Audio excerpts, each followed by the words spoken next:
day, whatever it is, in lockdown. I think it's a Saturday. In fact, I'm sure it's a Saturday. How did we deal with boredom back in the 80s? The answer, my friends, is not video games. It wasn't TV, but it was board games. Today we're talking about board games. Specifically, we're talking about Ghost Castle. MB Games was always the cream of the crop, top of the mountain, diamond class when it came to board games back when I was a kid in the 80s. And I'm really stoked to be able to find this one, and actually in really good condition. I thought I'd just open up the box, give you a bit of view of what I'll be doing, how I'll be setting it up, and then we'll shoot off, play the game, shoot straight back, and give you a bit of a more formal review. So, starting with this one, it is obviously Ghost Castle from MB Games. MB actually stood for Milton Bradley Limited. I assume MB is still running today. Who knows? They still make board games, don't they? Yeah, they still make board games. What am I saying? I'm a nerd, I'm a geek, of course. I've just lost my geek badges. Of course they make board games. Board games have been bigger than ever. But do MB still exist? Who knows? Let's find out. Right, we have got in our wonderful world here, we have the board game. The board game here. Can we see it? Yes, we can. Objective of the game is, where are we? This is a thing. Absolute genius. Having it inside the box lid so you don't lose the instructions. Be first to creep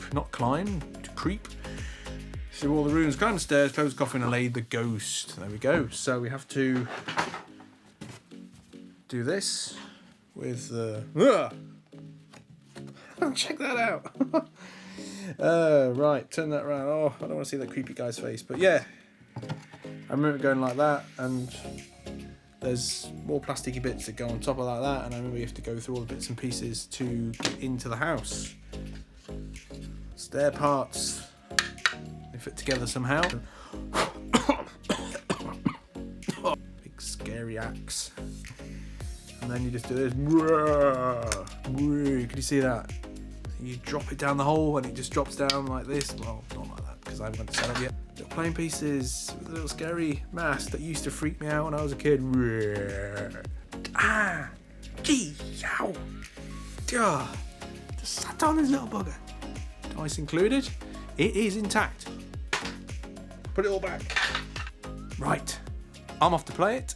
I will see you on the other side. The history of Ghost Castle actually dates back to 1970.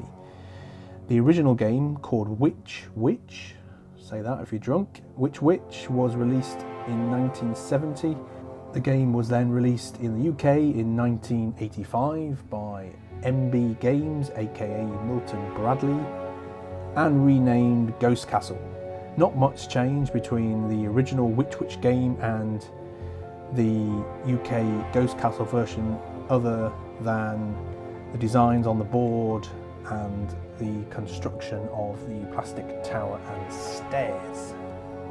The objective of Ghost Castle is to creep in through the spooky forest, across the haunted hallway, down into the dark, dingy dungeon and up the creaking stairs to lay the ghost to rest. Along the way, you've got to avoid the obstacles of the swinging axe, the wobbly floor, the spooky skeleton, and the dreaded staircase. When the skull drops, you don't know which way it's going to go, so the moment it drops through that crypt, anyone, I repeat, anyone, is in danger. Right. What am I talking about? I don't know what I'm talking about. Board games. I have now played the game. It still actually is quite a fun little game. I think the thing that attracted to me when I was a kid, I always remember the fact that it was a 3D game and it had the 3D different things you had to do, and certainly that kind of excitement is still there. There's just a nervousness about the game. You just don't want to get hit by that skull when it drops down the chute, whether it be with the axe, whether it be with the wobbly floor, or the flipping skeleton, or just going down the stairs. The artwork on it is great, and that's kind of been the lasting impression I had about Ghost Castle. Gaping, tree mouth, those images still resonate with me, and It's kudos to whoever the artist was for MB for doing that. Board games are definitely something I want to look at more of on this channel. You've still obviously got board games around now. You've got all the really kind of adult focus kind of niche board games for all the geeks and nerds, stuff like that, which is brilliant. And you've got the kids board games down this end for the really young kids. But there's that gap now. There's that kind of gap, that family board game gap that Ghost Castle would have fitted in. And don't get me wrong, I know why, because it's obviously the natural progression from into the computer game age, blah blah blah, that kind of thing. I was going to say, oh, it's got to look at Toys R Us, but that's a whole different thing. And if I want to look, I'm interested to find out exactly what board games for that kind of family 6 to 12, whatever it is, niche, and do MB still exist, and do MB still make games? Right, there's a few challenges. Find out if Ghost Castle's still out there now, find out if MB's making games, and finally find out, does that niche of games still exist? Rightio, so it's time for me to close down this episode. I want to thank you for getting this far. If you haven't already done so, stop. Like, subscribe, ring that bell up there, thank you very much. Also be interested to know if you played Ghost Castle or Wiggity Witch, whatever it was called. Stick it in the comments below. Be really interested to understand what your favourite board games were when you were a kid playing with your family or your friends. Yep, stick it in those comments below. Right, I'm going to open up a scary crypt and roll some skulls down the stairs. See you later. Bye bye.